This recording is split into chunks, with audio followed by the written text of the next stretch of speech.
अऊज़ु बिल्लाहि अस्समीइल अलीम मिनश्शैतानिर रजीम।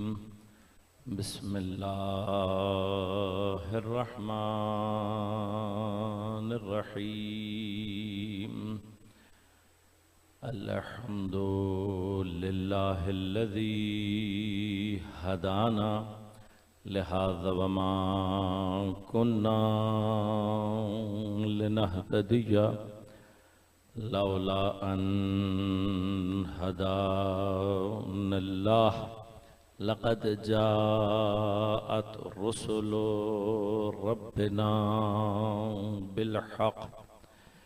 अस्सलातु वस्सलामु अला रसूलिल मुसद्दद अल मुस्तफ़ल अमजद अल महमूदिल अहमद अबिल क़ासिम मुहम्मद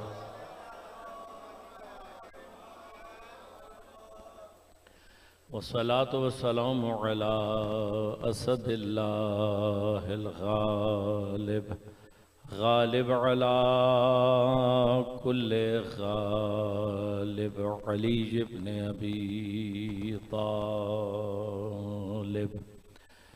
वस्सलातु वस्सलामु अला सय्यदतिल मअसूमतिल मज़लूमतित ताहिरतिल बुतूल बिदअतिर रसूल फ़ातिमतुज़ ज़हरा सय्यदतुन निसाइल आलमीन।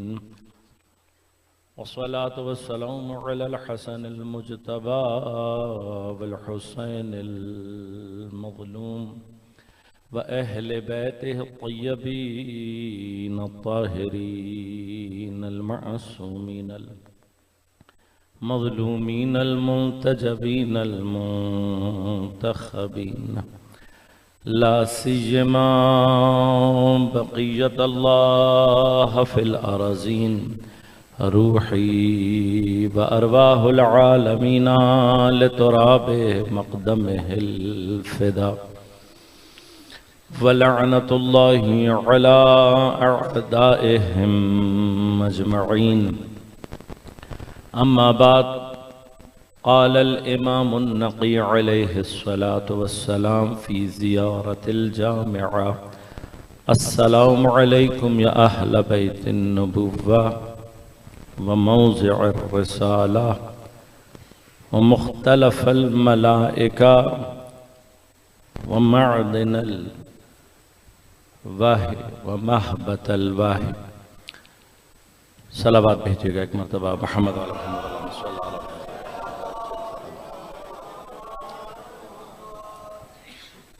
अज़ीज़ान गिराम क़द्र मोमिनीन किराम अज़ादारान सैयदुश शुहदा सन 1446 हिजरी आशूरा मुहर्रम के इस पहले अशरे में शरह ज़ियारत जामिआ कबीरा के उन्वान से हमारी गुफ्तगू का सिलसिला जारी है। ज़ियारत जामिआ कबीरा अहले बैत अतहार के मकामात और फ़ज़ाइल का वो बहरे बेकरां है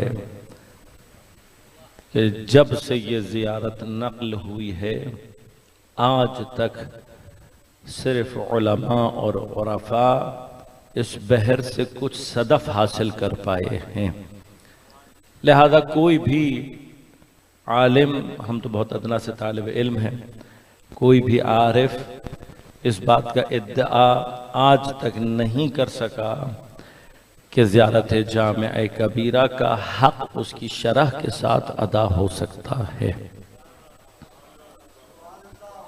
और हर आने वाले दौर में इल्म और अक़ल की तरक्की के साथ साथ उलमा और उरफ़ा के लिए इसी ज़ियारत जामिआ कबीरा में ऐसे ऐसे अनावीन और ऐसे ऐसे मकामात अहले बैत अतहार की फ़जीलत के रोशन हो रहे हैं कि जिससे अंदाज़ा ये होता है कि जब तक इल्म और अक़ल का ये सफ़र जारी रहेगा अहले बैत अतहार की फ़जीलतों की बुलंदी का सफ़र भी जारी रहेगा।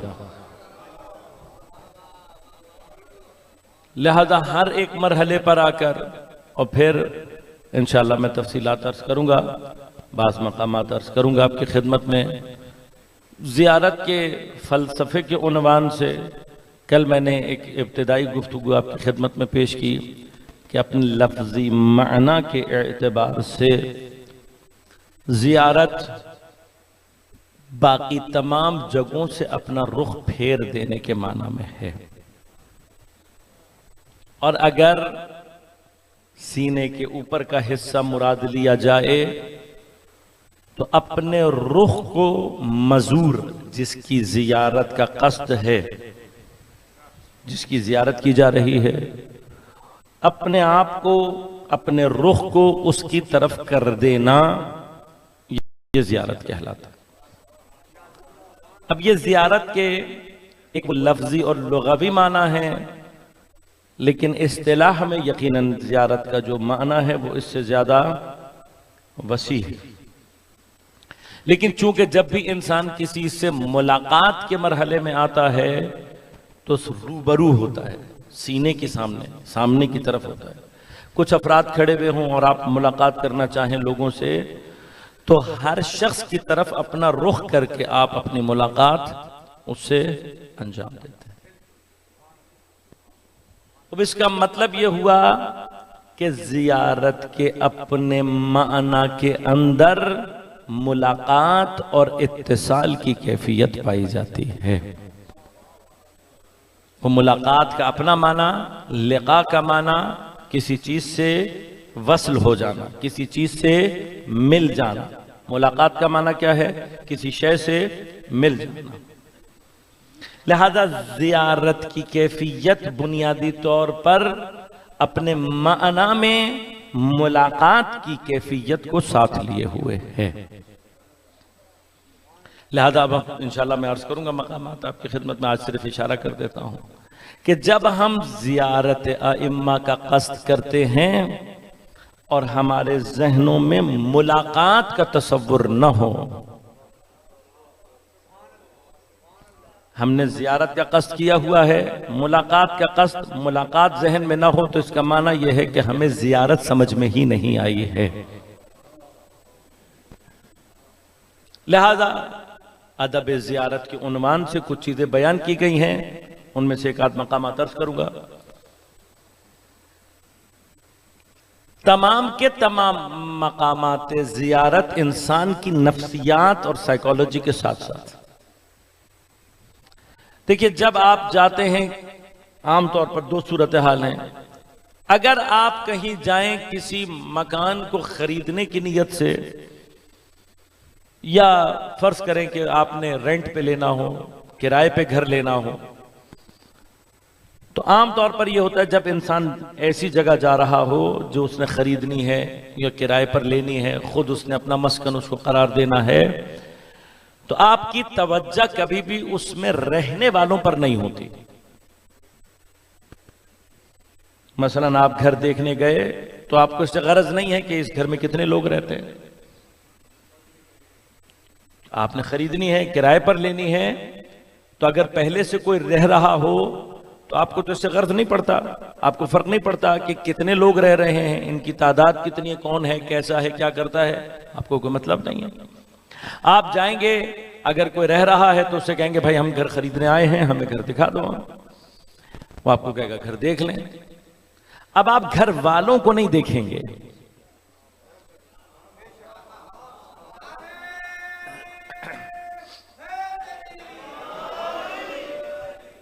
आपका कस्द यहां पर घर वालों से मुलाकात नहीं। लिहाजा अब आप क्या करेंगे? आप जाएंगे, आप छतें देखेंगे, दीवारों को देखेंगे, कमरों को देखेंगे, मुख्तलिफ चीज़ों को देखेंगे, और देखने के बाद फैसला आपने करना है कि आप खरीदेंगे या नहीं, आपकी ज़रूरत के मुताबिक है या नहीं, आपने किराए पर लेना है या नहीं।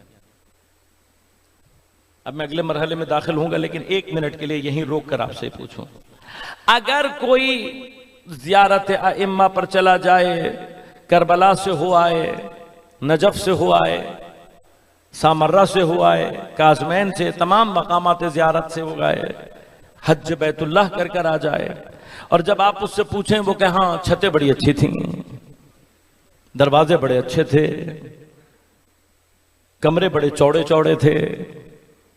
तो आप उससे एक दफा ये पूछेंगे, क्या तुमने ये जगह किराए पर लेनी थी? ये जो तुम दीवारें देख आए हो, ये जो तुम छत देख आए हो, मगर तुम इसलिए गए थे कि तुमने ये जगह किराए पर लेनी है? ये जो तुम सब देख आए हो, क्या तुमने ये खरीदनी है? तो अब अगर कोई जाकर ये सब देख कर आ रहा है, तो इसका मतलब ये कि वो साहिब खाना से मिलने का इरादा लेकर गया ही नहीं।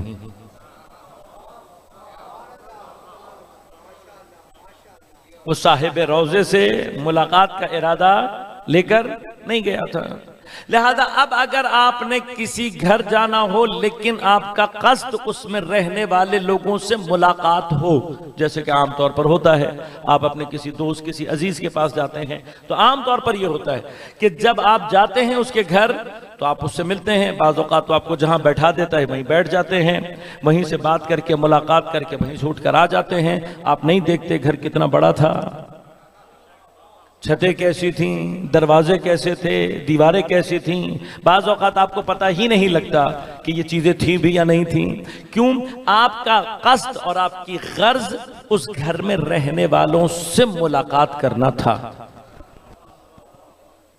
तो बाज़ औक़ात तो इंसान जब मुलाकात, अब गौर कीजिएगा, जिस कदर आपके दिल में उस घर में रहने वालों से मुलाकात की कैफियत शदीद होगी, जितनी आप चाहते हैं, जितनी आपकी चाहत होगी, जितनी आपकी मोहब्बत ज्यादा होगी, जितना आपके अंदर मिलने का इश्तियाक शदीद होगा, उतना ही आप बाकी तमाम चीजों से बेखबर होते चले जाएंगे।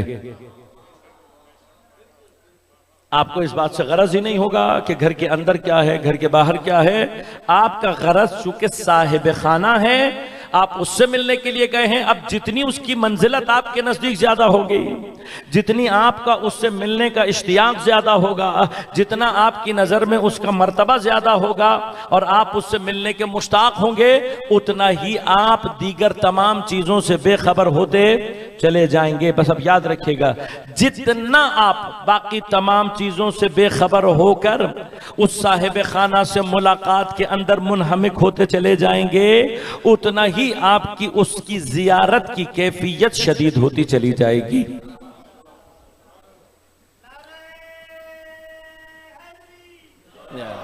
लिहाजा अब एक मकाम और गौर कीजिएगा, इसी मिसाल दी है मैंने, यहीं से एक मकाम आपको और समझाना चाहता हूं।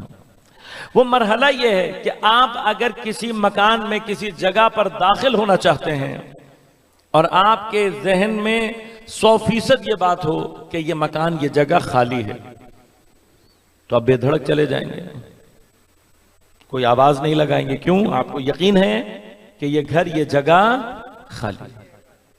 लेकिन अगर वारिद होने से पहले 1% भी आपके जहन में यह ख्याल आ जाए कि यहां कोई हो सकता है, यकीन की मंजिल नहीं है ये, हत्ता वहम शक का मरहला भी नहीं है, बहुत ही ज़ईफ सा गुमान है। 1% भी अगर आपके जहन में आ जाए कि घर में कोई हो सकता है, तो आप कम अज कम एक मर्तबा आवाज लगाकर, मसलन कोई है, या अल्लाह, अस्सलाम वालेकुम, कोई ना कोई ऐसी आवाज लगाएंगे, दरवाजा खटखटाएंगे, कुछ ना कुछ करेंगे, ताकि वो जो 1% भी आपके जहन में गुमान है उसके एतबार से आप मुतमईन हो जाएं कि कोई अंदर है या नहीं। लिहाजा अगर 1% भी इम्कान हो तो इंसान बगैर सलाम किए घर में वारिद नहीं होता, बगैर आवाज लगाए, बगैर पूछे घर में वारिद नहीं होता। और अगर कोई ऐसा करे कि घर वाले मौजूद हों लेकिन बगैर इजाजत के दाखिल हो रहा हो, तो उसे बेअदब कहा जाता है। वाहिद सूरत कि जहां पर कोई बगैर इज़्न के किसी घर में दाखिल हो रहा हो और उसे बेअदबी हिसाब न किया जाए, वो मकाम वो होता है कि जहां वो उसी घर का फर्द हो। मसलन आप अपने घर में दाखिल होने के लिए किसी से इजाजत तलब नहीं करेंगे, आपके बच्चे, आपके अहल, आपके जितने भी अफराद हैं घर वाले, वो इजाजत तलब नहीं करेंगे, वो वैसे ही दाखिल हो जाएंगे। क्यों? इसलिए कि जो अहले खाना होता है, जो घर का फर्द होता है, उसे इजाजत की जरूरत नहीं होती। अब खुदा अदब पैगंबर के मकाम में एक मकाम आयत का नाजिल करके ये कह रहा है, ए ईमान वालों, नबी के घर में बगैर इजाजत दाखिल ना होना।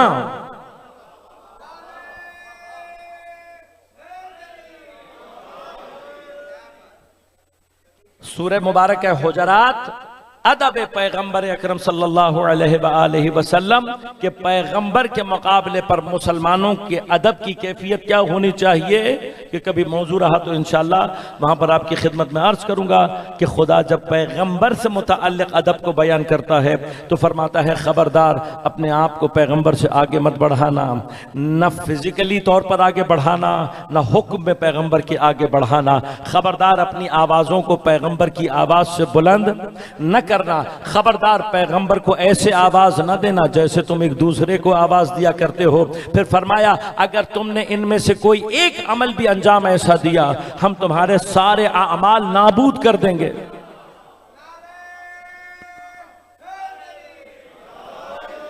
तुम्हारे सारे आमाल नाबूद हो जाएंगे और तुम्हें खबर भी। लिहाजा मेरा मौजू नहीं है, लेकिन सिर्फ इशारा करके जा रहा हूं। तारीख में सिर्फ ये तलाश करें कि किस किस ने पैगंबर की बात नहीं मानी। तारीख के सीने में जाकर सिर्फ ये तलाश करें कि किस किस को पैगंबर ने हुक्म दिया, उससे कुछ मांगा, उसने नहीं दिया। पैगंबर कुछ कहना चाहते थे, लोगों ने अपनी आवाजों को इतना बुलंद किया कि नजदीक तरीन फर्द भी पैगंबर की बात ना सुन सका। बस इन सब के नाम नोट करके रख लें, और जब नाम नोट,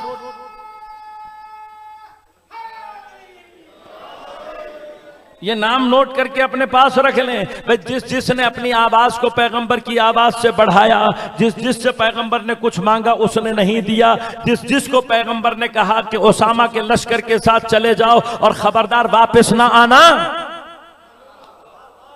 भाई तारीख के सीने में ये नाम अपने पास नोट करके जमा करते रहें। आयत का आखिर बता देगा कि अब इनके साथ फैसला क्या करना है, इनको किस सफ में शामिल करना है। आया ये सहाबी में शामिल होंगे, ताबई में शामिल होंगे,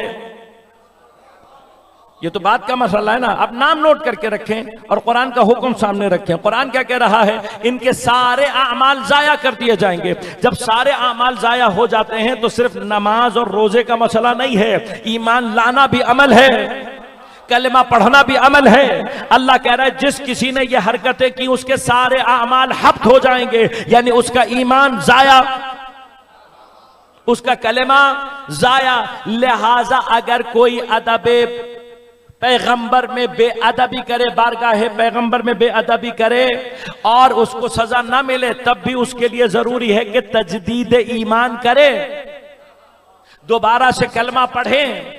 अब अगर इस सारे वाकयात के बाद पैगंबर दुनिया से पर्दा फरमा गए और विशाल कर गए, तो फिर शर्त सहाबियत ये हुआ करती है कि जिसने पैगंबर के जमाने में ईमान कबूल किया हो और अपने ईमान को आखिर लम्हे तक हिफ्ज किया हो। लेकिन अगर किसी का ईमान चला गया हो, अब अगर उसके बाद वो ईमान लाया भी हो, तो सहाबी की फहरिस्त में आ ही नहीं सकता।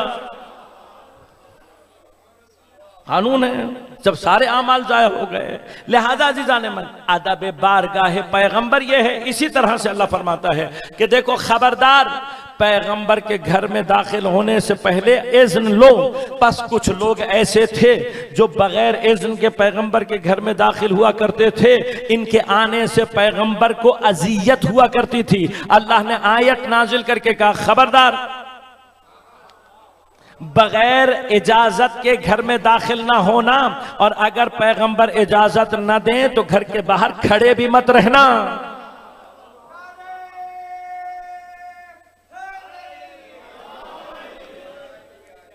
अब गौर कीजिएगा, मरहला क्या है? मरहला सिर्फ ये कि अल्लाह ताला कह रहे खबरदार दाखिल ना होना। अब इसके बाद अगर कोई ऐसा हो जो पैगंबर के पास दाखिल होने की इजाजत न तलब करे, जिसे खुद पैगंबर चाहें कि ये बिला इज़्न आए तो ये फर्क ही बता देता है, घर वाले और होते हैं, बाहर वाले और होते हैं। लिहाजा अब अहले बैत के मौजू पर जहां कहीं पर भी बहस करनी हो तो एक मेयार ये देखना किसको पैगंबर बिला इज़्न आने की इजाजत देते हैं और किसे इजाजत नहीं देते।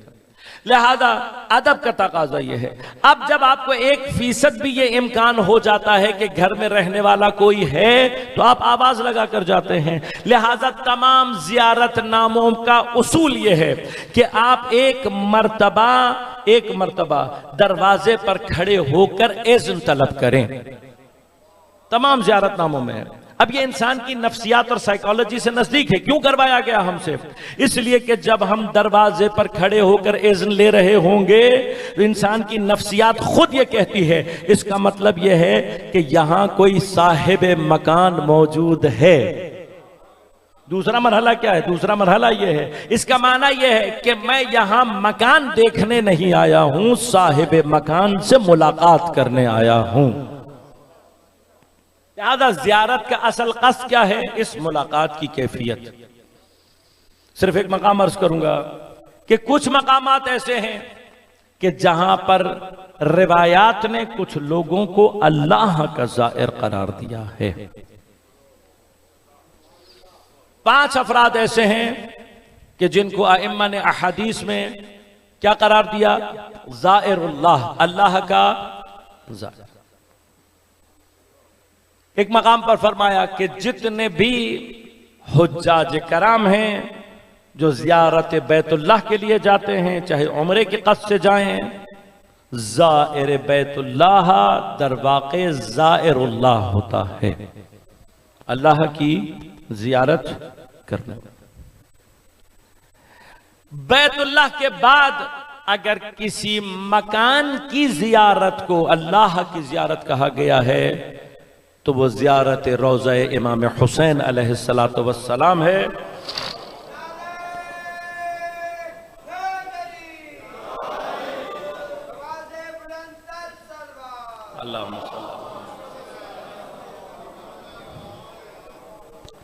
देखिए, बैतुल्लाह की निस्बत तो इंसान थोड़ा बहुत मुतवज्जे हो जाता है, लेकिन खुदा जाने हुसैन कौन है।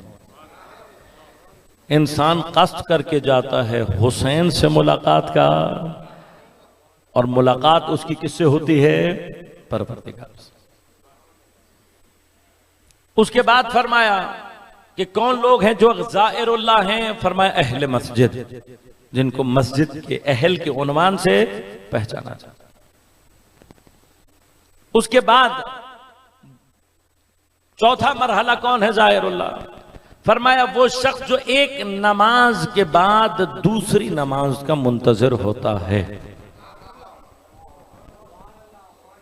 कल मैंने आपकी खिदमत में अर्ज किया था कि नमाज चूंकि खुदा से वसल होने, खुदा से कनेक्ट होने का मरहला है, लिहाजा जो इस लज्जत वसल से आशना हो और एक नमाज के बाद दूसरी नमाज का मुंतजर हो, वो ज़ाहिरुल्लाह। लेकिन 5वां मकाम वाक़अन गौर तलब मरहला है। फरमाया, और कसरत से रिवायात में, यानी कई मासूमीन ने इसकी तरफ इरशाद फरमाया जो किसी भी बीमार मोमिन की अयादत के लिए जाता है सिर्फ खुदा की खातिर, यानी आपको पता लग गया कि फला मोमिन बीमार है, मरीज है, और आप उसकी जियारत और मुलाकात के लिए गए हैं सिर्फ खुदा की खातिर, कोई और कस्द आपका नहीं है। फरमाया कि जिस वक्त ये इस बीमार मोमिन से मुलाकात और उसकी अयादत कर रहा होता है, ऐन उस आलम में अल्लाह का ज़ाइर और अल्लाह से मुलाकात करने वाला। लिहाजा खुद मोमिन की ये कीमत और कदर इसको जाने और मोमिन के एहतराम को अपने दिलों में इस तरीके से कायम करें। ये छोटे छोटे मरहले होते हैं, लेकिन ये इंसान के लिए वो मकामात और वो दराजात पैदा करते हैं कि जो बाज़ औक़ात बहुत सारी बड़ी बड़ी इबादतों से हासिल नहीं। अब अर्ज किया आपकी खिदमत में कि ज़ियारत, इसका मतलब मरहला क्या है? मुलाकात का। हम इज़्न लेते हैं। इज़्न क्यों लेते हैं? इसलिए कि हमें यकीन है कि हम जहां आए हैं वहां पर साहिब मजार मौजूद है। अब ये जो साहिब मजार तक जाना है, और फिर एक मरहला आगे कि जब हम जरी को बोसा देते हैं, अपने आप को जरी से मस करते हैं, तो अब यहां से एक पूरा सिलसिला शुबहात का, शुकूक का, फतवों का शुरू हो जाता है कि कोशिश करूंगा कि आज बाज की तरफ इशारा करूं। सबसे पहले जियारतों और कुबूर की जियारत के हवाले से शक और शुबह पैदा करने वाला जो नाम है तारीख में, वो इब्न तैमिया का है। और ताज्जुब की बात यह है कि इब्न तैमिया से पहले किसी भी मसलक के किसी भी फकीह ने जियारत के हवाले से उसकी हुर्मत का फतवा। लेकिन ताज्जुब का मकाम यह है कि जब इब्न तैमिया इस्तदलाल करता है तो कहता है इजमा उलमा इस पर है कि इन कुबूर की जियारत करना हराम। अब मैं इस इजमा के माना को आज तक समझ नहीं सका कि जहां उलमाए अहले सुन्नत, उलमाए इस्लाम में इससे पहले किसी का फतवा नहीं है, और फिर एक शख्स आने के बाद इद्दाए इजमा करे इस बात पर कि उलमा का इजमा है इस बात पर, और फिर उसके कबूल करने वाले मौजूद हों, तो यह ताज्जुब का मकाम है। इसलिए कि जब इससे पहले किसी ने कुबूर की जियारत की हुर्मत का फतवा नहीं दिया तो यह इजमा पैदा कहां से हुआ, यह आज तक समझ में नहीं आया। इजमा उस वक्त होगा कि जब उलमा का फतवा मौजूद हो। उसके बाद जो उसने दलील कायम की है, वो दलील यह है कि वो ये कहता है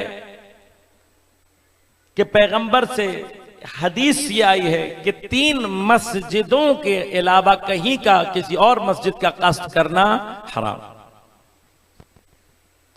एक मस्जिदुल्लाह, मस्जिदुल हराम, मेरी मस्जिद और मस्जिद अक्सा। इन 3 मस्जिदों के अलावा किसी भी मस्जिद का कस्द करना, उसके लिए रख्ते सफर बांधना, फरमाया कि ये पैगंबर की हदीस है। अब मैं उसकी सेहत में बहस नहीं करना चाहता। सवाल यह पैदा होता है कि मस्जिद की बहस को कब्र की बहस से मिला देना क़ियास मअल फारिक है। हमने कभी भी आइम्मा के मज़ारात को मस्जिद, हमने किसी हरम को कभी कहा मस्जिद, हमने कभी नहीं कहा। तो जब हम किसी जगह को मस्जिद और हरम को किसी को मस्जिद कह ही नहीं रहे, तो असलन इन दोनों चीजों को मिलाना क़ियास मअल फारिक। खूब उससे हटकर बहुत सारी रिवायात हमारे पास इसके अलावा मौजूद। अब सवाल सिर्फ यह है, आया कुबूर की जियारत, कुबूर तक जाना, कुबूर के पास पहुंचना, ये इस्लाम में, कुरान में, सीरतुन नबी में जायज है या नहीं? लिहाजा कुरान करीम सूरह तौबा में मुनाफिकीन की निस्बत पैगंबर को जब हुक्म देता है तो फरमाता है ला तुसल्ली अलैहि अला अहदिन मिनहुम माता अबदा। ए मेरे हबीब, इनमें से कोई भी अगर मर जाए मुनाफिक, ला तुसल्ली, उसके ऊपर नमाज मत पढ़ो अबदा, कभी भी। मुनाफिक के ऊपर नमाज मत पढ़ो। लिहाजा पैगंबर ने कभी किसी मुनाफिक की नमाज नहीं पढ़ा। सवाल, ये जो हुक्म अल्लाह ताला पैगंबर को दे रहा है कि ए मेरे हबीब अबदा, आयत के अल्फाज क्या हैं? ला तुसल्ली अला अहदिन मिनहुम माता अबदा। ए मेरे हबीब, अब तक अगर कोई मुनाफिक मरे, ला तुसल्ले, तुमने उसके ऊपर नमाज नहीं पढ़ी। मैं तो एक अदना सा तालिब इल्म हूं, मैं इस आयत के इस मकाम पर आकर थोड़ा सा कंफ्यूज हो गया हूं। परवरदिगार, या तेरे नबी की हयात अबदी हो, या मैं ये कहूं कि ये हुक्म सिर्फ पैगंबर तक है, पैगंबर के बाद नहीं है। यानी क्या, पैगंबर की हयात में कोई मुनाफिक अगर मर जाएगा तो पैगंबर नमाज नहीं पढ़ेंगे, लेकिन अगर पैगंबर ही ना हो, दुनिया से चले जाएं, तो क्या पैगंबर के बाद ये हुक्म खत्म हो गया? पैगंबर के बाद हुक्म तो खत्म नहीं हुआ। बस इसका माना क्या है, अगर आयत का हुक्म अबदा यानी कयामत तक बाकी रहने वाला है, पैगंबर के बाद कोई ऐसा हो कि जब वो किसी के जनाजे पे नमाज न पढ़े तो उम्मत को समझ में आ जाए कि इसका नमाज न पढ़ना गोया पैगंबर का नमाज न पढ़ना है। इसका लेकिन अब बिल इत्तेफाक मुस्लिमीन, गौर कीजिएगा, अब ये आगे कैसे हुक्म चलाएंगे ये आपका मसला है, हमारे लिए तो मसला हल है। जैसे ही इमामत रिसालत से वसल होती है तो हमारे लिए तो मसला हल है। भाई हमारा इमाम जिसका नमाज जनाजा नहीं पढ़ाएगा हम समझ जाएंगे। अब आप किसको लेकर आएंगे? अब जिसको आप लेकर आएंगे यकीनन वो पैगंबर के बाद जानशीन होना चाहिए। जो जानशीन होना चाहिए उसे मालूम होना चाहिए कि कौन मुनाफिक है और कौन मुनाफिक होना चाहिए या नहीं। होना चाहिए। अब जब आप हुक्म लगाएंगे आप ये कहेंगे कि पैगंबर के बाद भी ये मरहला जारी रहेगा और मुनाफिक की कब्र पर, मुनाफिक के जनाजे पर नमाज ना पढ़ी जाए, तो फिर मैं यार क्या होना चाहिए? भाई पैगंबर के बाद कोई ऐसा हो ना आपके लिए कि जब वो किसी की जनाजे पर नमाज ना पढ़े तो आप समझ जाएं कि ये मुनाफिक है। अब जो ये शख्स सलाहियत रखता हो उसे पता होना चाहिए ना कि मैं जिसके जनाजे पर नमाज पढ़ने जा रहा हूं ये मुनाफिक है या नहीं। तो अब अगर आपने पैगंबर के बाद पैगंबर की जानशीनी में किसी को ये मकाम अता करना है तो कम से कम ऐसा तो हो कि जो मोमिन में और मुनाफिक में फर्क करने की सलाहियत रखता हो।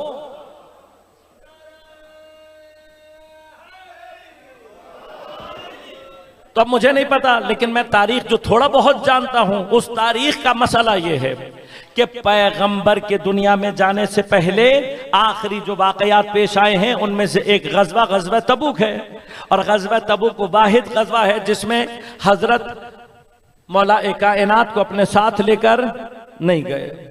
और यही सबसे बड़ी दलील थी पैगंबर के इल्म गैब की कि पैगंबर जानते थे जिस जंग में तलवार चलाने की जरूरत नहीं है वहां अली को ले जाने की भी जरूरत।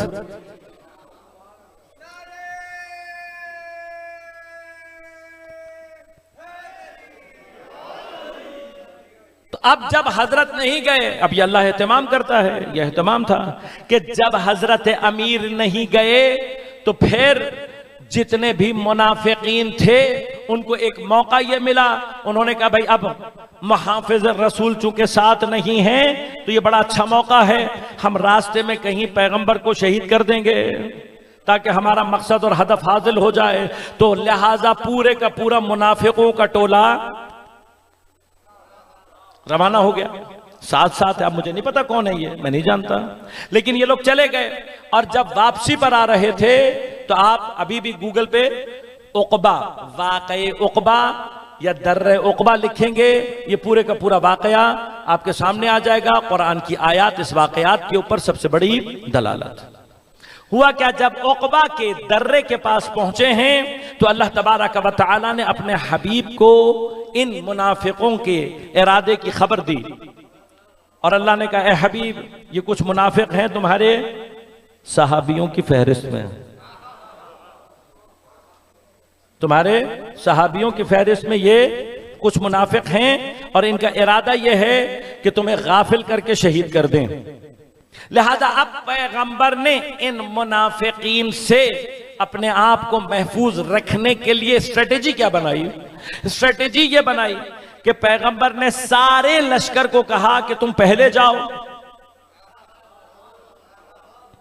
मैं सबसे पीछे सबसे आखिर में आऊंगा, ताकि इनका जो प्लान है कि किसी दर्रे में ऊंची जगह से पत्थर को फेंक कर या उस दर्रे के अंदर पैगंबर को शहीद कर दें, ये प्लान नाकाम हो जाए। ये तारीख है और इसमें जो बयान कर रहा हूं किसी को इख्तिलाफ नहीं है, कोई इख्तिलाफ नहीं है इस तारीख में। हजरत अमीर कहां है? मदीना में। तो हजरत अमीर तो इस फहरिस्त से वैसे ही खारिज हो गए। अब जो लोग पैगंबर के साथ हैं इनमें से सिर्फ 2 सहाबी ऐसे हैं कि जिनको पैगंबर ने अपने साथ रखा। एक जनाबे अम्मारे यासिर रज़वानुल्लाह ताला अलैह और एक जनाबे हुज़ैफ़ा यमानी रज़वानुल्लाह ताला अलैह। इन 2 सहाबियों को पैगंबर ने अपने साथ रखा। एक को अपने ऊंट की मेहार दी, एक को लाठी देकर अपने ऊंट के पीछे रखा, खुद ऊंट पर सवार हो गए। फिर से दोहरा रहा हूं, हजरत अमीर कहां है? मदीने में। तो हजरत अमीर इस लिस्ट में शामिल नहीं। जिन 2 सहाबियों पर पैगंबर ने एतमाद किया, भाई अल्लाह ने अब नाम बताए या नहीं बताए मैं इस बहस में नहीं जाना चाहता, लेकिन पैगंबर का इन 2 सहाबियों को अपने साथ रखना यह बता रहा है कि इन पर पैगंबर के एतमाद का लेवल यह है कि पैगंबर जानते थे कोई भी हो ये नहीं हो सकते मुनाफिक। ऐसे ही हो गया। अब इसके बाद तुम्हारे पास जो भी फहरिस्त है, भाई हम किसी का नाम नहीं ले रहे, इब्ने हज़्म उंदलसी ने अपनी तारीख में कुछ नाम नकल करके उनको रद्द किया है, तो अब वो जाने, उसका काम जाने। मैंने तो आपको एड्रेस बता दिया, नाम वहां जाकर देख लीजिएगा। आज के काम तो गूगल ने वैसे ही आसान कर दिया है। वाक़े उक़बा इब्ने हज़्म उंदलसी फहरिस्त मुनाफिक ये लिखेंगे तो फौरन सफ़ा आपके सामने आ जाएगा, घर जाके पढ़ लीजिएगा। अब उस लिस्ट से भी बहस नहीं है मुझे, मैं तो सिर्फ एक बात कहना चाह रहा हूं। अब जितने भी अफराद ग़ज़वा तबूक में पैगंबर के साथ थे, हजरत अमीर उनमें नहीं थे। अम्मार और हुज़ैफा इनको पैगंबर ने अपने साथ रखा। अब इसके बाद जितने भी हैं उनके ऊपर शक तो है ना, भाई शक तो आएगा ना। हम नहीं कह रहे कि सब मुनाफिक हैं, लेकिन सब के ऊपर, किसी हर एक के ऊपर शक तो आएगा ना। बस अब इनके अलावा जितने हैं, जितने भी हैं, हर एक के ऊपर मुनाफिकत का शक आएगा या नहीं आएगा। बस अब इससे पहले कि किसी को सहाबियत की सनद देना, पहले यह तलाश कर लेना कि पैगंबर के दौर में कहीं शक वाली लिस्ट में शामिल थे या नहीं। ये एक मरहला हो गया। अब ये जो वाक़या तबूक है, ये पैगंबर के दुनिया में जाने से कुछ साल, यानी ज्यादा से ज्यादा 1 या 1.5 साल पहले का वाक़या है। 1 या 1.5 साल या मैक्सिमम 2 साल, इससे ज्यादा टाइम नहीं है। बस मैं आवाम से, तमाम आवाम से सवाल ये करना चाहता हूं कि अपनी दुनिया से जाने से पहले तक पैगंबर जिन लोगों को अपने ऊंट की महार न पकड़ा रहे हों, पैगंबर एतमाद नहीं कर रहे जिन लोगों पर, तो जिनको पैगंबर अपने ऊंट की मेहार ना पकड़ाए, ये कैसे हो सकता है कि उम्मत पूरे दीन की मेहार उन्हें पकड़ा दे?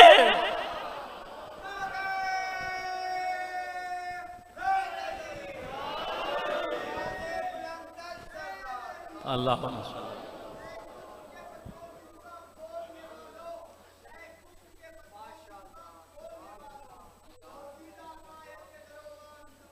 माशाअल्लाह।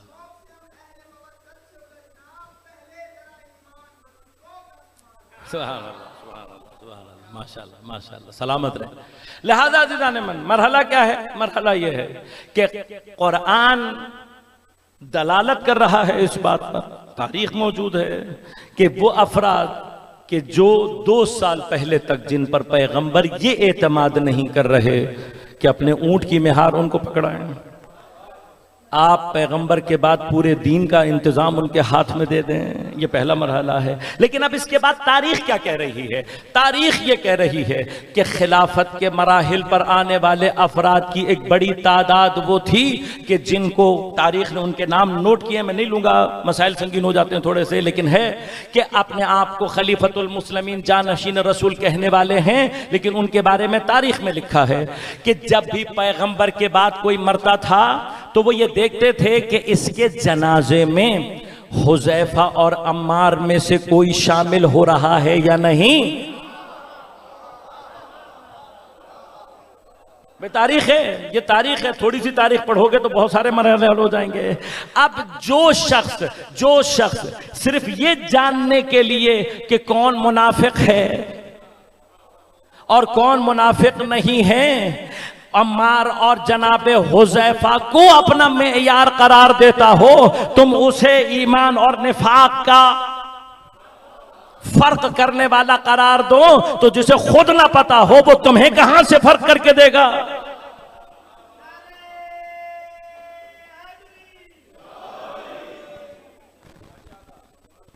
लिहाजा जिदाने मन मरहला यह है कि अदब पैगंबर। अब पैगंबर ये कह रहे हैं, खुदा पैगंबर से क्या कह रहे हैं? एक मरहला इनके ऊपर नमाज न पढ़ो, दूसरा फरमाया कि इनकी कुबूर पर मत खड़े हो, वला तकुम अला कुबूर, इनकी कुबूर पर मत खड़े हो। अब पैगंबर को जब अल्लाह ये हुक्म दे रहा है कि मुनाफिकों की कब्र पर मत खड़े हो, और किसी मोमिन की कब्र पर खड़ा होना भी हराम हो, तो फिर पैगंबर अल्लाह तबारक व तआला ये तो नहीं कर सकता कि मुझे और आपको कंफ्यूजन में डाल दे। तो हुक्म तो एक होना चाहिए था कि अल्लाह ताला कहता है, ए नबी तुम इनकी नमाज ना पढ़ना और किसी की भी कब्र पे मत खड़े होना। लेकिन अल्लाह ने किसकी कब्र पे खड़े होने से मना किया? कभी मुनाफिक की कब्र पे मत खड़े होना। तो अब हमें पैगंबर की और खुदा की इस आयत से ये बात समझ में आ गई कि जियारत के लिए कम अज कम शर्त यह है कि जिसकी कब्र की जियारत के लिए जा रहे हो वो मोमिन होना चाहिए।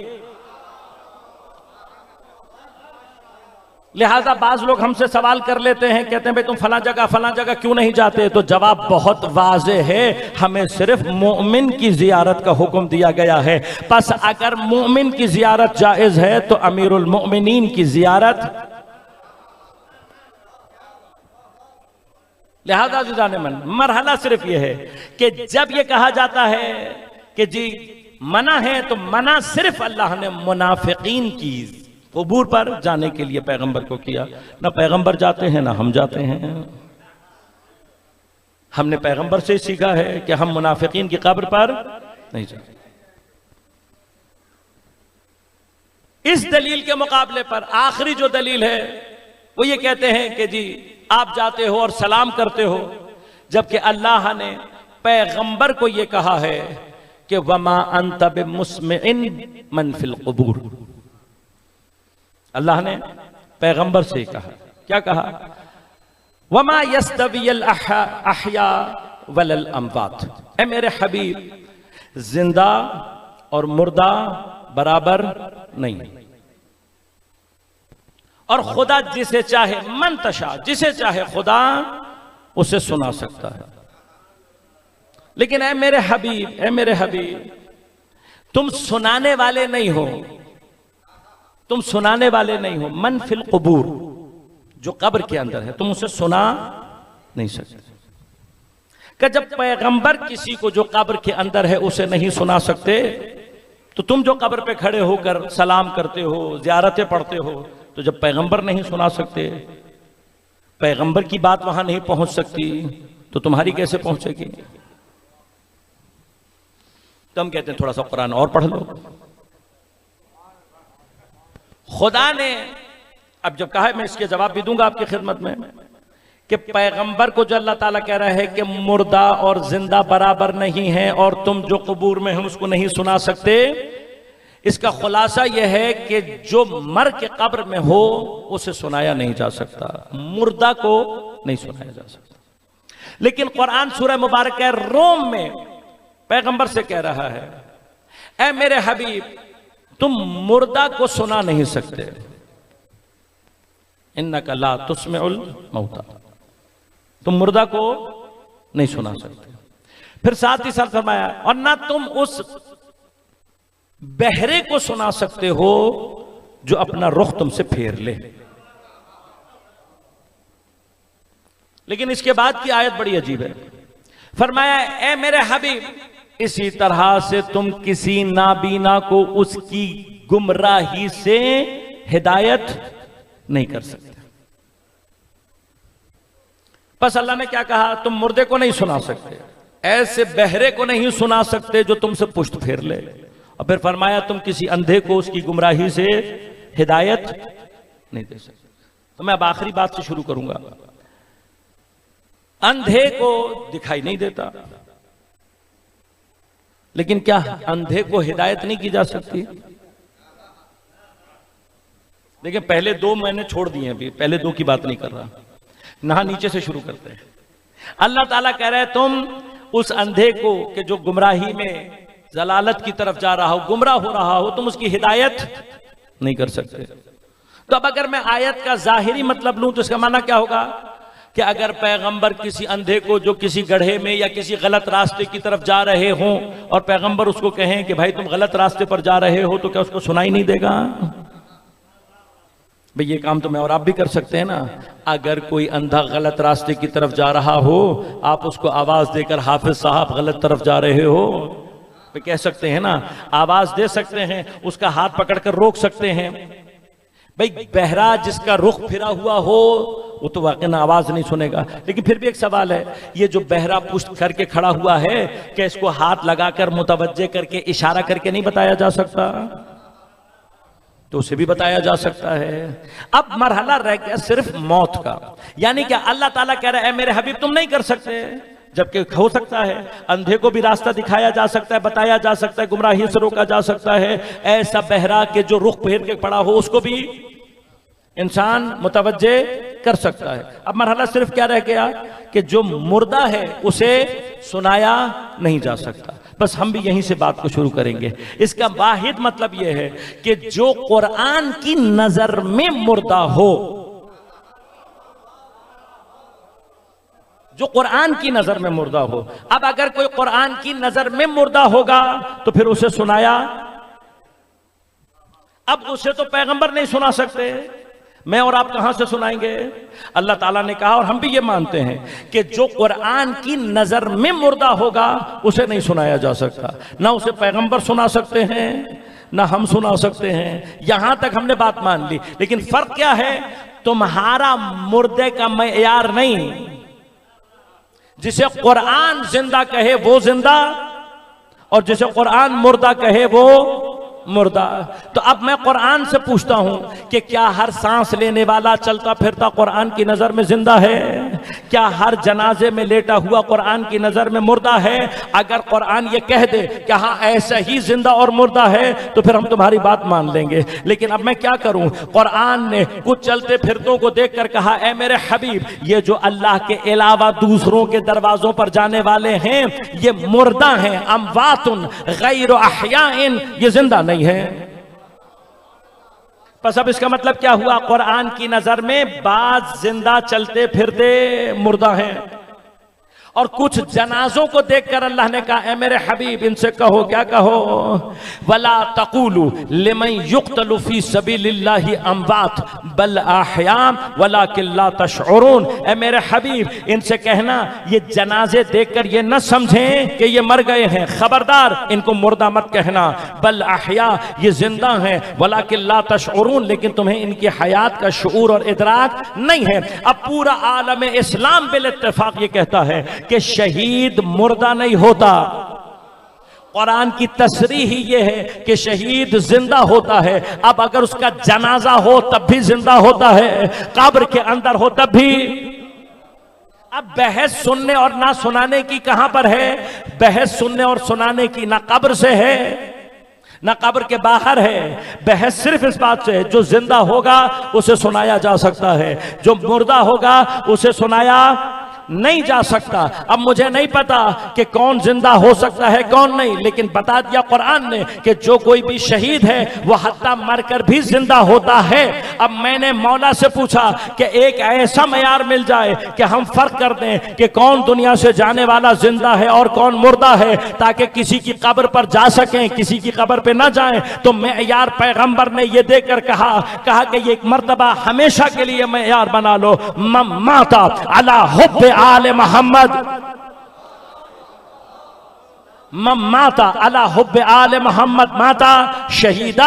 जो कोई भी हम मोहम्मद और आले मोहम्मद की मोहब्बत दिल में लेकर दुनिया से जाता है वो मरता नहीं है बल्कि शहीद होकर जिंदा रहता है। तो बस हयात और मौत का मेयार ये समझ में आया, जहां कहीं पर भी मोहम्मद और आले मोहम्मद की मोहब्बत होगी वहां जिंदगी है, लेकिन जहां कहीं पर भी अहले बैत की मोहब्बत नहीं होगी वहां मौत ही मौत है।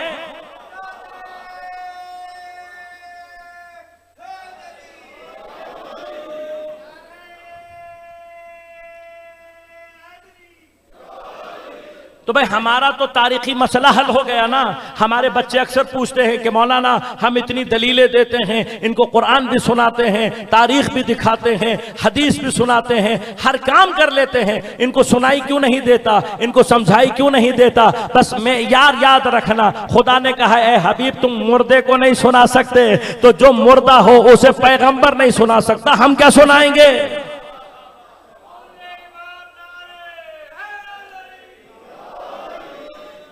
तो सुनाया तो उसे जा सकता है जो जिंदा हो। जिंदगी का मेयार मोहम्मद वाले मोहम्मद अलैहिस्सलातु वस्सलाम की हयात है। कायनात में हयात जहां कहीं पर भी है उसका मंबा और सोर्स मोहम्मद वाले मोहम्मद अलैहिस्सलातु वस्सलाम की जात है। बस जो कायनात में इनसे जुड़ा हुआ है वो जिंदा है। अब जो जिंदा है समझता भी है, सुनता भी है, अमल भी करता है, और जो मरा हुआ हो उसे कोई नहीं सुना सकता, पैगंबर नहीं सुना सकते, तो हम और आप क्या सुनाएंगे। लिहाजा इस पूरी कैफियत को, हमारे कोयटा के एक शायर थे अख्तर हुसैन जैदी साहब मरहूम, खुदा उनके दराजात को बुलंद करे, इस पूरी कैफियत को उन्होंने अपनी एक रुबाई में बंद किया, आपकी खिदमत में तकदीम करूंगा और जहमतों को तमाम। अख्तर हुसैन साहब की रुबाई है, बड़ा खूबसूरत अंदाज से उन्होंने इसको बयान किया। कहने के कहा ये मुझसे किसी ने कि मर गया है फुला, कहा ये मुझसे किसी ने के मर गया है फुला, कहा ये मैंने, वो अपना ना अपने रब का था। कहा ये मुझसे किसी ने कि मर गया है फुला, कहा ये मैंने, वो अपना ना अपने रब का था, वो अहले बैत का दुश्मन था, तुम नहीं समझे। कहा ये मुझसे किसी ने कि मर गया है फुला, कहा ये मैंने, वो अपना न अपने रब का था, वो अहले बैत का दुश्मन था, तुम नहीं समझे। दफन वो आज हुआ है, मरा तो कब का था।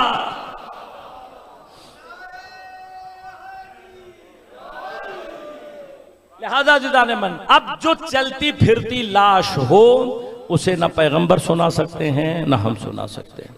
लिहाजा ये जो खुदा कह रहा है कि ए मेरे हबीब जिंदा और मुर्दा बराबर नहीं हैं, वमा अंत बिमुस्मिइन मन फिल कुबूर, ये याद रखिएगा।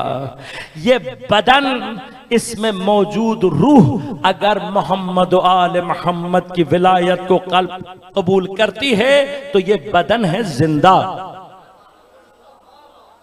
और अगर कोई ऐसा है कि जो बुग़्ज़ मोहम्मद आले मोहम्मद लिए हुए है, इस बदन को बदन नहीं कहते, चलती फिरती कब्र कहते हैं। लिहाजा चूंकि जो चलती फिरती कब्र में मौजूद हो उसे भी सुनाई कुछ नहीं करता। लिहाजा यहां पर किनायतन अल्लाह ताला ने मन फिल कुबूर कहा है उन लोगों के लिए कि जो बुग़्ज़ मोहम्मद व आले मोहम्मद अपने अंदर रखते हैं। मैंने कल भी आपकी खिदमत में अर्ज किया था, इशारा किया था, उसकी तफासिल इंशाअल्लाह आइंदा भी आपकी खिदमत में अर्ज करूंगा कि कायनात में आक़ल, जो कि अक़ल अव्वल नूर मोहम्मद व आले मोहम्मद अलैहिस्सलातु वस्सलाम, लिहाजा जहां अक्ल होगा, अक्ल होगी वहीं पर इल्म होगा। जहां पर अक्ल होगी वहीं पर समझ और बूझ। लेकिन अगर कहीं पर अक्ल ही ना हो तो ज़र्फ जितना मर्जी बड़ा हो जाए, जहल का ज़र्फ तो हो सकता है, इल्म का ज़र्फ नहीं हो सकता। इंशाअल्लाह कल आपकी खिदमत में अर्ज करूंगा फ़लसफ़े ज़ियारत की आखिरी कड़ी, ताकि फिर मैं अपने मतालिब के सिलसिले को आगे जारी कर सकूं कि हम जिनकी ज़ियारत पर जाते हैं, जो हमें आखिरी शुबहा ईजाद किया जाता है, वो क्या है? मुर्दा की ज़ियारत। तो कल आखिरी मरहला अर्ज करूंगा कि हम जिसकी ज़ियारत पर जाते हैं वो जिंदा हैं या नहीं, क्योंकि अगर हम जाते ही जिंदा की ज़ियारत के लिए हैं तो शुबहा खत्म हो जाएगा। कुरान से इंशाअल्लाह साबित करूंगा कि दुनिया से हर जाने वाला मरता, ये कल इंशाअल्लाह कल आपकी खिदमत में अर्ज करूंगा और ये मकाम साबित करूंगा अपने बच्चों के लिए कि हम जिसकी ज़ियारत के लिए जाते हैं वो मुर्दा। और करबला उस सरजमीन का नाम है कि जो कायनात में हयात बांटती है। शायर की बड़ी खूबसूरत नजर है जब वो ये कहता है कि हुसैन बांट रहे हैं हयात ले जाओ। जो अपने सारे घराने को लुटाकर कायनात को जिंदा कर दे उसे हुसैन कहते हैं। और आज दूसरी मुहर्रम है जब मेरा मौला हुसैन करबला की सरजमीन पर वारिद हो रहा है। करबला की सरजमीन पर वारिद होने से पहले के जो वाकयात हैं, तारीख ने लिखा कि मकाम शराफ, जहां पानी का एक बड़ा जखीरा था, जब इमाम वहां पहुंचे हैं तो गर्चे इमाम के पास इतना पानी था जो कई मंजिलों तक किफायत करता, लेकिन इमाम ने हुक्म दिया, जनाब अब्बास को बुलाया, कहा जितने ज़र्फ हैं सब भर। चूंकि हजरत के लश्कर में आपके साथ जितने भी हैं मुती अम्र मौला है, लिहाजा सवाल कोई नहीं। गर्चे पानी ज्यादा है, बज़ाहिर इजाफा नजर आ रहा है, लेकिन जानते हैं कि इमाम के साथ, लिहाजा सवाल कोई नहीं हुआ। जितने भी ज़र्फ थे सब के सबको पानी से पुर कर लिया गया। मंजिल शराफ से आगे बढ़ते हुए जब ज़ू हस्म के नजदीक पहुंचे हैं तो इमाम के लश्कर के एक सिपाही ने तकबीर बुलंद की। इमाम ने पूछा क्या बात है? कहा मौला मुझे नखलिस्तान दिखाई दे रहा है। लश्कर में मौजूद एक और शख्स ने कहा मौला मैं ये रास्ता जानता हूं, यहां पर कोई नखलिस्तान मौजूद नहीं। इमाम ने फरमाया तुम सही कह रहे हो, यहां नखलिस्तान नहीं। अब गौर से देखो, जब गौर से देखा गया तो जिसे नखलिस्तान समझा जा रहा था वह 1000 फौजियों पर मुश्तमिल लश्कर था, जो नेज़े, तलवार, तबर लिए हुए पूरी तरह से मुसल्लाह लश्कर। अब जब इमाम को बताया गया कि मौला तकरीबन 1000 अफराद का एक लश्कर है जो पूरी तरह से मुसल्लाह है, तो बाज सहाबी ने इमाम से कहा कि मौला ज़ू हस्म के मकाम पर एक जगह ऐसी है जहां हम अपने काफिले को रोककर इस लश्कर के लिए आमादा हो सकते हैं। इमाम ने जब इज़्न दिया, खेमों को लगाया गया, लश्कर तैयार हो गया। लेकिन जब वो 1000 का लश्कर नजदीक पहुंचा तो देखा हुर की सरबराही में 1000 सिपाहियों का एक मुसल्लाह लश्कर है, लेकिन हालत यह है कि प्यास से यह लश्कर किसी भी वक्त दम तोड़ सकता था। तारीख ने जो हालत लिखी है, फरमाया कि इस कदर प्यास की शिद्दत थी कि इंसानों को छोड़ो जानवरों की जबानें बाहर आई हुई थी। अगर कुछ देर, सिर्फ कुछ देर इनको पानी न मिलता, ये लश्कर हलाक हो जाता। मेरा एक सवाल है, तारीख से एक सवाल, अगर इमाम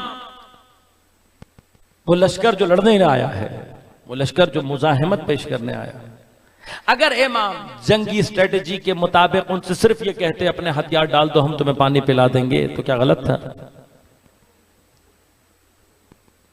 हथियार डालते जाओ, पानी पीते जाओ। क्या गलत करते इमाम?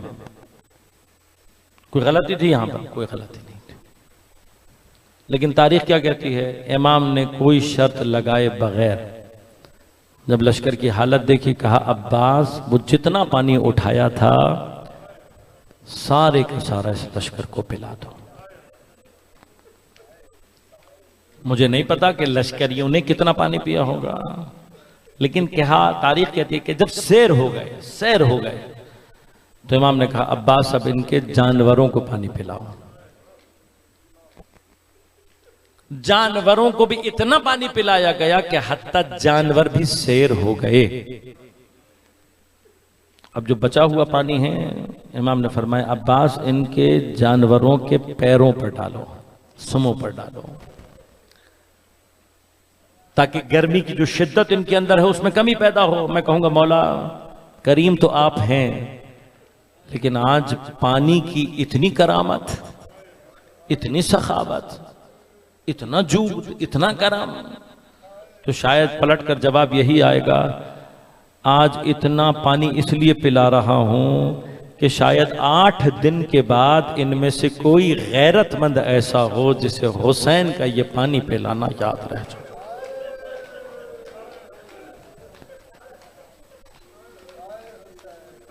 अजीजों को बहुत पुरानी तो बात नहीं है ना, 8 दिन का फासला है, 8 दिन का फासला है।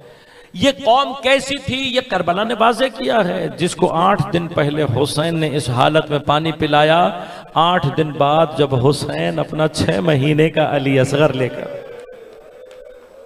इसी लश्कर के पास आया, हुसैन के असगर में और इस लश्कर में फर्क यह है कि हुसैन का अली असगर प्यास की शिद्दत से उस मकाम पर आ चुका था कि अगर पानी मिल भी जाता अली असगर ने बचना नहीं था। लेकिन इमाम उस हालत में लेकर आए और एक मर्तबा कहा कि मेरे बच्चे मुझसे दुश्मनी है, बच्चे से तो नहीं है। हत्ता इमाम ने अपने अली असगर को गर्म रेत पर रखकर अपने आप को पीछे हटा लिया। लोग अली असगर के सूखे होंठों को देखकर रोते तो रहे, लेकिन तारीख गवाह है किसी ने पानी। ये हुसैन की मज़लूमियत है, ये है वो मकाम जिस पर हम गिरिया करते हैं। हक है इस मकाम का, शहादत हमारा इफ्तिखार है, शहादत हमारा विरसा है, लेकिन एक 6 महीने के प्यासे बच्चे को पानी न देना, बल्कि पानी की बजाय तीरे से शोभा से बाप की आगोश में ज़िबाह कर देना, क्या तुम्हारे नजदीक ये मकाम गिरियागारी नहीं है? इतना पानी पिलाने के बाद जब लश्कर ताज़ा दम हो गया तो हुर ने यह कहा मौला मुझे भेजा गया है कि मैं आपको गिरफ्तार करके इब्ने जियाद तक पहुंचा दूं। इमाम ने कहा तुम ही ने तो मुझे बुलाया है, अगर तुम नहीं चाहते मैं वापस चला जाऊंगा। हुर ने कहा मैं इस बात से बेखबर हूं, मुझे नहीं मालूम। इमाम ने हुक्म दिया, एक पूरा बोरा भरकर खत थे। जब हुर को वो खत दिखाए गए तब हुर ने जवाब ये दिया, कहा मौला इनमें से मैं नहीं हूं आपको खत लिखकर बुलाने वाला, मैंने नहीं बुलाया। इमाम ने कहा तूने नहीं बुलाया, तेरी कौम ने बुलाया है, और अगर तुम समझते हो वापस चले जाते। इस मुबाहिसे के दरमियान में नमाज का वक्त हुआ। इमाम ने पूछा अपनी नमाज अलग पढ़ोगे या हमारे साथ? कहनी मौला आपकी इख्तिदा में पढ़ूंगा। पूरे लश्कर ने इमाम हुसैन के पीछे नमाज पढ़ी। नमाज के बाद इमाम ने कहा भाई अगर तुम चाहते हो हम वापस चले जाएं। जैसे ही इमाम ने वापस जाने के लिए अपने घोड़े को रोका, मुड़ा, हुर ने आगे बढ़कर इमाम के घोड़े की लगाम पर हाथ डाला। ये हुर की जसारत है। हुर तो ये इमाम हुसैन के घोड़े की लगाम पर हाथ नहीं डाल रहा, जमीन पर साहिब अम्र के अम्र इलाही का रास्ता रोकने जा रहा। और ये जसारत कोई मामूली जसारत नहीं। इमाम ने इसके जवाब में एक बड़ा सख्त जुमला कहा सकुलत का उम्मुक, और तेरी मां तेरे गम में रोए। आप तारीख का मुताला करके देखें आइम्मा को कैसी कैसी अजियतें दी लोगों ने। लेकिन कभी आइम्मा ने पलटकर सख्त जुमला नहीं कहा। कैसा कैसा कहा गया, हत्ता अभी कुछ ही दिनों के बाद शेमर जब सबको कत्ल कर चुकेगा और खंजर लेकर सीने अथर पर सवार हो जाएगा, तब भी इमाम उसको क्या कह रहे होंगे? तारीख इमाम ने क्या कहा? शेमर अब भी अगर तौबा करे, मैं जन्नत का सरदार तुझे जन्नत की जमानत देने के लिए तैयार हूं। लेकिन मौला हुर ने तो ऐसा कोई काम नहीं किया था, सिर्फ लगाम पर ही हाथ डाले। इतना सख्त जुमला। इंशाअल्लाह कभी मौका मिलेगा तो तफसील आपकी खिदमत में अर्ज करूंगा। इमाम का कोई काम बगैर मसलहत के नहीं। ये जुमला सुनना था। हुर बहादुर हैं, गयूर हैं। एक मर्तबा सर से लेकर पैर तक कांप गया, लेकिन आवाज को नीचा किया, निगाहों को नीचे झुका दिया, दबी हुई आवाज में कहा, मौला आपके अलावा किसी ने कहा होता हुर जवाब देता, लेकिन खुदा की कसम आपकी वालिदा के लिए सिवाय खैर के हुर कुछ नहीं कह सकता। उलमा और उरफा ये कहते हैं कि जनाब सैयदा की ये मोहब्बत और एहतराम बाइस था। इस एहतराम की वजह से जो लानतुल्लाह की फहरिस्त में खड़ा था वो अलैहिस्सलाम की फहरिस्त में आ गया। लेकिन अजीजों बस एक बात बता दे, इसका मतलब क्या हुआ? जो सैयदा का इतना भी एहतराम रखता है, एहतराम सैयदा में कुदरत यह है कि उसे लानतुल्लाह अलैह की फहरिस्त से निकाल कर अलैहिस्सलाम पर खड़ा कर दे। तो अब मुझे खुद बताओ, कोई कितना ही बड़ा अलैहिस्सलाम ही क्यों ना हो, अगर ज़हरा को तकलीफ पहुंचाने वाला हो, अगर ज़हरा की बेएहतरामी करने वाला हो, अगर ज़हरा का दरवाजा जलाने वाला हो, अगर ज़हरा का पहलू तोड़ने वाला हो, अगर ज़हरा को तमाचे लगाने वाला हो, कितना ही बड़ा क्यों मकाम ना हो। हुर ने एहतराम का इजहार किया, लेकिन इमाम को जाने नहीं दिया। दोनों तरफ से इमाम के लश्कर का रास्ता रोका है। जब इमाम कूफा की तरफ जाने देते हैं, कूफा नहीं जाने देता। जब मदीना की तरफ जाने देते हैं, मदीना नहीं जाने देता। लेकिन अजीजों इंशाल्लाह कभी मौका रहा तो अर्ज करूंगा, ये हुर नहीं है जो हुसैन को करबला ला रहा है, ये हुसैन है जो हुर को करबला लेकर आ रहे हैं। एक मकाम पर आकर इमाम की सवारी रुक गई। बाज़ रिवायात में इमाम ने सवारियां तब्दील की, लेकिन जब कोई सवारी न चली तो इमाम ने एक मरतबा हुक्म दिया, खेमे लगा दिए गए। अतराफ के लोगों को जैसे ही पता लगा, जमा हुए, इमाम से आकर मिले। तो इमाम ने पूछा, कहा इस इलाके को क्या कहते हैं? किसी ने कहा मारिया, किसी ने कहा नैनवा। एक बूढ़े ने आगे बढ़कर कहा, मौला इसे करबला कहते हैं। मैं ये नाम सुनना था, हजरत की आंखों से अश्क जारी हुए। एक मर्तबा सर झुका कर कहते हैं, हाँ खुदा की कसम यही मकाम करबला है। फिर फरमाया, हाँ यही वो मकाम है जहां हमारा खून बहाया जाएगा, यही मकाम है जहां मेरे अकबर को कत्ल किया जाएगा, मेरे कासिम को मारा जाएगा, मेरे औन मोहम्मद के जनाजे गिरेंगे, मेरे अब्बास के बाजू काटे जाए। हाँ यही मकाम है। उसके बाद इमाम ने कुछ अशआर पढ़े। इन अशआर की आवाज जनाब ज़ैनब के कानों में जाना था। एक मर्तबा रोकर कहती हैं, भाई तुम तो वो बातें कर रहे हो जो जिंदगी से मायूस अफराद करते हैं। कहा बहन बस यही मकाम करबला है। फिर फरमाया, बहन ज़ैनब ये वही जमीन है जब सिफ़ीन से आते हुए बाबा का लश्कर यहाँ ठहरा और बाबा भाई हसन की आगोश में सर रखकर कुछ देर के लिए सोए और ख्वाब से एक मर्तबा तड़प कर उठे, आंखों से अश्क जारी था। इतना गिरिया किया अमीरुल मोमिनीन ने कि सारे सहाबी मिलकर अमीरुल मोमिनीन से पूछ रहे थे, या अली कभी आपको ऐसा रोता हुआ नहीं देखा जैसा आज आप रो रहे हैं। एक मर्तबा रोकर मेरा मौला कहता है, अरे मैं ख्वाब में देख रहा हूँ ये पूरा सहरा खून में डूबा हुआ है, अरे मेरा हुसैन खून में गलता है, मदद के लिए पुकार रहा है, कोई मेरे हुसैन की मदद करने वाला मौजूद।